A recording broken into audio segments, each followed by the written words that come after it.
දෙක තුනක් විතර ෂවර්මයක් කැවෙනවා. බොහෝ දුරට ඉතින් මෙතනින් තමයි ෂවර්ම එක කන්නේ. මොකද අනිත් තැන් වලට වඩා මෙතන පොඩ්ඩක් පෝෂන් එක ලොකුයි. අනිත් තැන් වල සාමාන්‍යයෙන් ටිකක් පොඩි. අනිත් එක ඩිරාම් 6යි මෙතන. සාමාන්‍යයෙන් ඩිරාම් 6ට මේ පෝෂන් එක වටිනවා. ඉතින් ඒක හන්ද මෙතනින් තමයි වැඩිපුරම කන්නේ. කොහොම හරි ෂවර්ම එක නම් හදලා ඉවරයි. වෙන්දර නම් පොර ගාව තියෙනවා චිප්ස් වගේක් අද නම් තිබ්බේ. සාමාන්‍ය රෑ වෙද්දි නම් ඒක තියෙනවා චිප් ටිකකුත් දෙනවා සාමාන්‍ය චිප් 4-5ක් වගේ.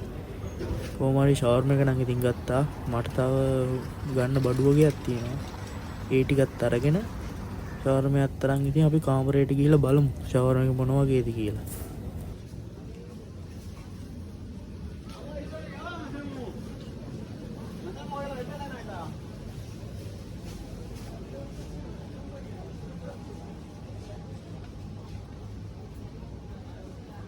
ඔන්න ඉතින් ලංකාවේ කොළුබඩු මිරිස් 3-5 සියල්ලම් වගේ ඉතින් මෙතන තියෙනවා. මේ සමහර කඩවල තියෙනවා වෙනම ලංකාවේ අයිටම් වෙනම වෙන් කරලා වෙනම ප්ලේස් එකක දාලා ඒ කියන්නේ.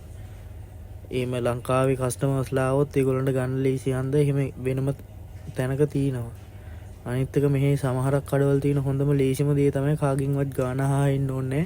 මෙන්න මේ වගේ පොඩි ටීවී එකක් තියෙන ටීවී එකේ ලේසර් එකට ගිහිල්ලා QR කෝඩ් එක ඇල්ලුවාම ගාන වැටෙනවා. කිසි ප්‍රශ්නයක් නැහැ. ගත්තා ආවා. කොහොම හරි ඉතින් බඩු ටිකත් අරන් ඉවරයි.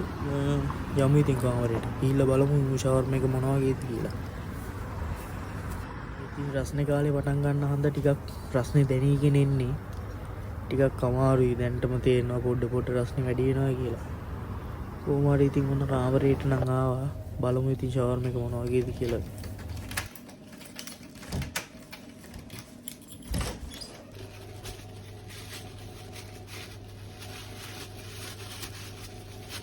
මේක තමයි ඉතින් ෂවර්ම එක.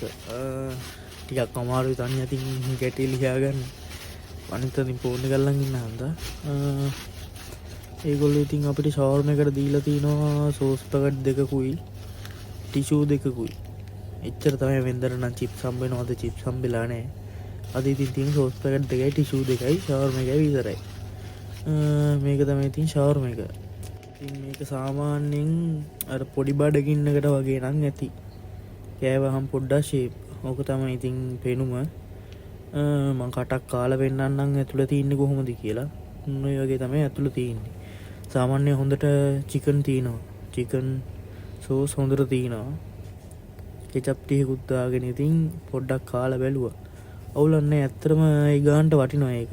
ඉතින් ආයෙත් වීඩියෝ එකකින් හමු වෙමු.